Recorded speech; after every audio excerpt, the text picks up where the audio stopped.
much reviews. Sorry for the brief intermission. We were working. We had other things to do. So right now it's 1987. We're going to be reviewing the Sega Master System, not Sega Saturn.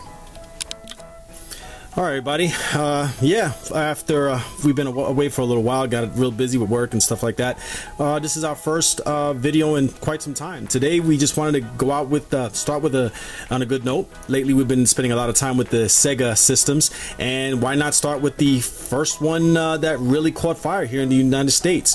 The first system that actually gave the NES a run for its money.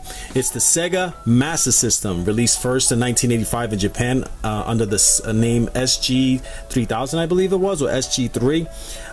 The Sega Master System was released in 1987 here in North America, and so on. Also in 1980, I think it was released in Europe, in 1989 in Brazil. Believe it or not, they're still making games for this thing, or this thing is still playing or selling in Brazil. So still counting this system. I can't believe it's probably the longest running active system out there right now, which is now the Sega Master System in Brazil. It's very, very interesting stuff.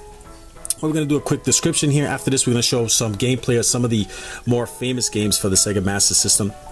This system right here gave us a lot of fun, gave me a lot of fun. I first got the system, believe it or not, in 1989 because I was an NES guy. But this game brought me a lot of fun.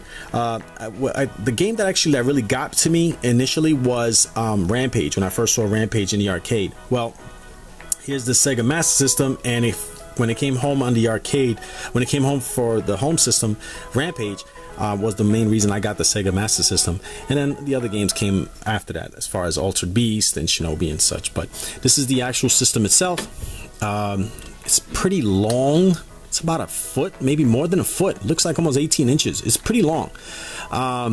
Very basic. This system was really interesting because it has a pause button on the system itself, while other systems had the start button, and the start button would also act as the pause button in their controllers, like the NES had on their controller. But here you had to actually make sure you were next to the system if you wanted to pause it. So that's pretty interesting. The reset button is right here. This is where you would put the cartridges in. Here goes the portals in which you would connect the different controllers. You have the gun for it, the light phaser. In the back of it is where you would connect the AV wires. Also had the antenna wire that will connect to your television. The power is right here. And this is the special little Sega controller. As you can see, there really is no start button. There's only two buttons and a directional pad. Sega.